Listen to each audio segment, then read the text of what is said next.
Siphinde sinibingelele kwiKhaya TV2 lapho sibika sika V eMlazi bekuhlangene khona iMK South African Women's Movement lapho bebebunisana khona ngezamabhizinisi omama kanye nezolimo bebehambisana futhi nenye inhlangano yabahlali entsha ekuthiwa iPCC okuyi-Progressive Civics Congress nayo ibihambisana nomama ekuyiyona ebaxhasile lapho usithole khona unobhala jikelele walenhlangano okungulakhi Hadebe eke wathi ukubeka amazwi kubona kule video elandelayo awuyizweleke nawe ke ukuthi ubeke wathini.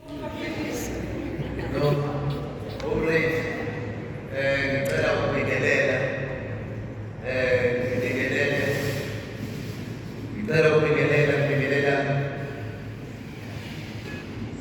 abafowethu engihamba nabo la, ngihamba nomgcini mafa uTG Treasurer General umgcini mafa we-PCC National Comrade Plus.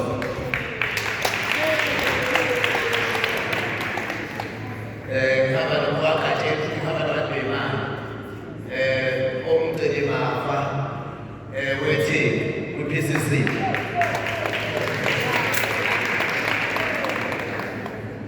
Ngiphinde ngibingelele abefundisi bonke abakhona nami, umfundisi wami ngiyambona ngesibingelele esiphakathi Jesu Kristu. Ngibingelele imbokodo yonke, President nalo lonke ithimba lakho noma bengathi ulixoxa ngezwini ukuthi sibakhulu namhlanje. Ukhona lo Nkulunkulu okuyinto enkulu kabi kuthina.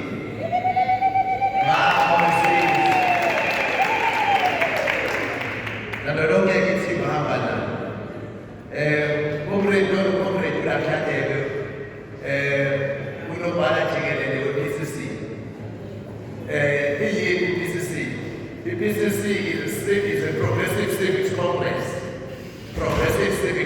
Civics Congress. So khumbula ukuthi bekunosana bebesana sikwasho president. Bekunosana sabona ukuthi usana ufuna uphuma ngani usuhambele eceleni. Usu-upholda i-interest ye-bourgeoisie class. Awusahambisani ne-interest ye-working class or usarepresent i-interest yabantu abaphuma, the poorest of the poor. So-ke sale siyakwathi laba sebehamba nentuthu kakhulu asike sicabange into esingayenza sase si-establisha le-PCC, Progressive Civics Congress, inhlangano yabahlali entsha efuneke nonke nina langaphakathi nibe yi-members zayo nijoyine. Viva PCC, viva! Iyona-ke inhlangano yabahlali. Sinezinto-ke esibukile ukuthi sizolwisana nazo. Sizolwisana nawo ama-social ills, ikakhulukazi lawo athina abantu besifazane, ukuhlukumezana kwabantu besifazane, uku-exclude-wa kwabantu besifazane kwezomnotho, economically. Asazi ukuthi ubani wathi zonke inkundla zoba-CEOs nani akungaba abantu besifazane. Okunye futhi asazi ukuthi ubani owathi abantu besifazane abamnyama abangeni kwezomnotho base-South Africa. Sizolwa ngalezo zinto. Ngifisa ukudlulisa la ukuthi siyi-PCC again. Asikho ukuthi sozabalaza la ngaphela. Siyi-continental. Ngiyajabula ngizwe ukuthi wakhona uNkulunkulu onqoba ngaphandle Nigeria. So leyo nto yenza ukuthi thina sisebenzisana nawo wonke amazwe akhona la e-Afrika yonke.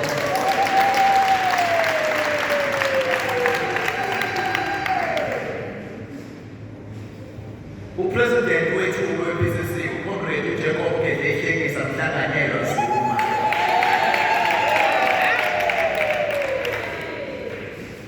UNelson Mantsike akabuki la, ubuka ngale ngaphambili.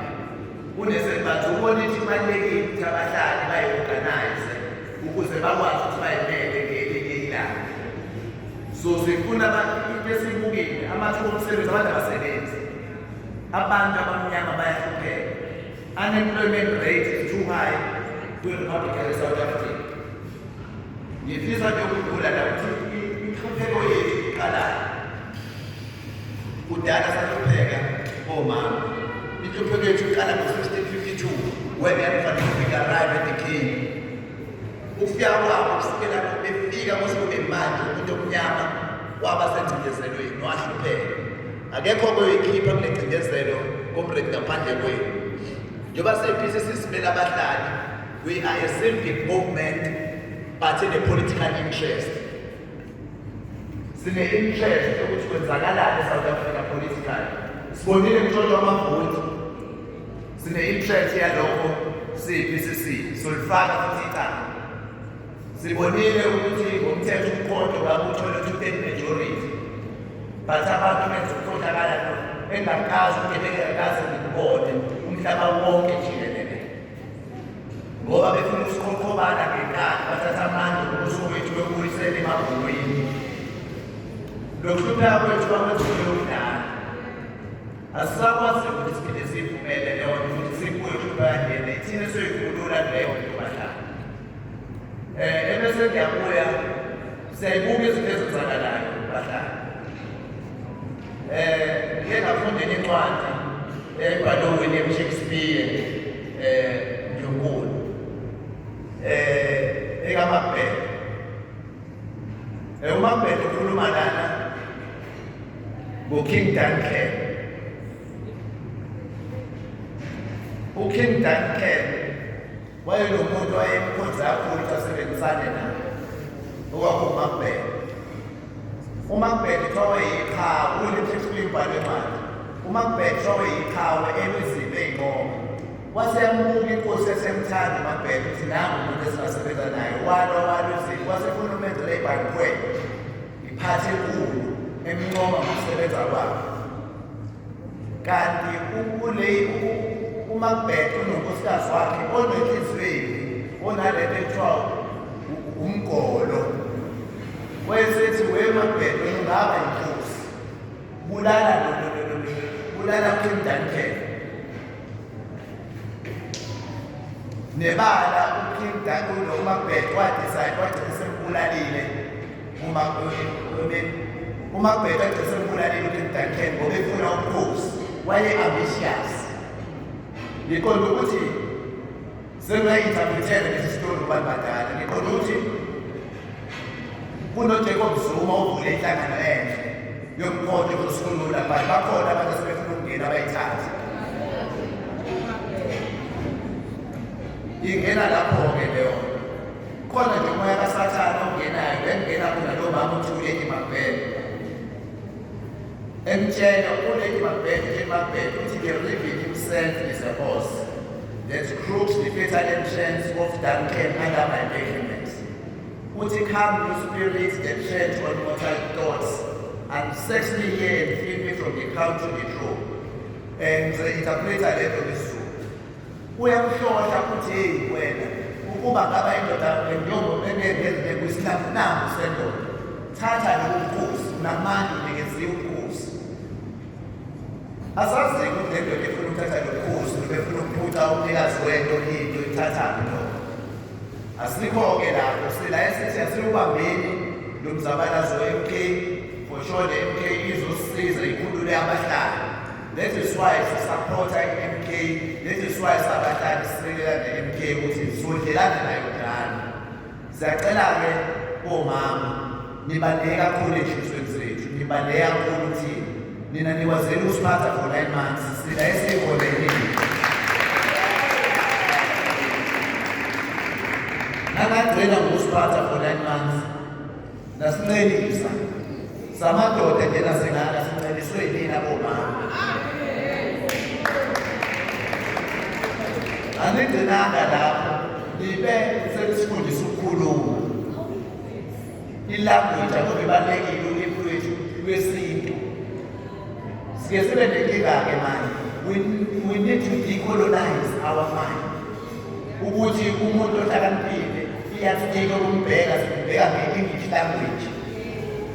Ulimi lama-colonizers benza ukuthi siyifile inferior uma singakwazi uNkulunkulu intwabo noma singankulu yethu bona bakwazi uNkulunkulu ejulile kufanele sithi go back to our natures ukunazwela imizethu siyinqobo ukuthi sihlangile ngolimi lwethu sikwazi ukungena senze yonke into ngolimi lwethu singabe sicabanga ukuthi yonke into okufuneka ngesilungu ezwelo ubaba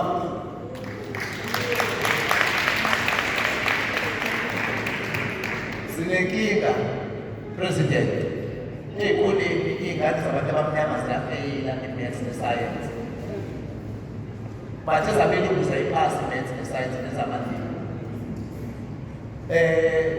eChina, Japan, iy'ngane zakhona zihamba ngama-language okwi-maths ne-science ebese silokhu kuyikuza ukuthi ngabe iy'ngane zethu abantu abamnyama ingoma zithatha kancane no i-language barrier inkinga ye-language ingane umuntu omnyama ifuna uyobhala isayensi ifuna iqala icabange ngesiZulu isesifundweni ukuze iphumelele lezo zinto ziyasikinyameza bese ngathi iy'ngane zethu azazelutho kanti ayikho leyo nto that is why Eastern Cape sebeqale bebhalile balalabesheki ukuze nangesixhosa ukuze bese ngathi sathi thina asisile kwabangendi ngo-1976 ingathi ngo-1976 zalwa kakhulu zilwele i-afrikaans ukuthi ingabi i-freedom of instruction but abantu ababhenefitha kuyakhe kwabamangisi ngoba lezi ngane zethu ayifuna kukhulunywe ngesingisi ukuthi isingisi sibe i-freedom of instruction in our schools so manje sifuna sibe neyuthi ezolwela ukuthi isiZulu noma ama-indigenous languages abe i-freedom of instruction in our schools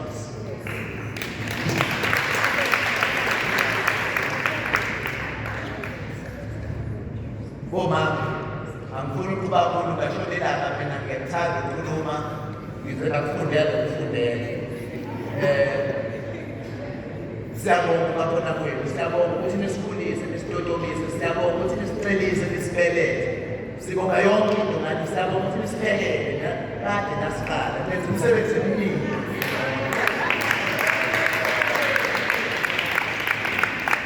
ngaphandle kwenu asilutho ngaphandle kwenazilutho futhi-ke nomnotho mama siyawudinga socela ususilekelele sama-South Africans ukuthi singene lapha kuke kushintshwe nalento ethiwe yi-rand kuke kwenzeke lento ethiwe expropriation of land without compensation ku-nationalizwe i-Reserve Bank mhlawumbe sigcine sesinebhenki lethu esizokwazi ukuthi sibe nemali yethu sisimama kuthiwa upresident indeed,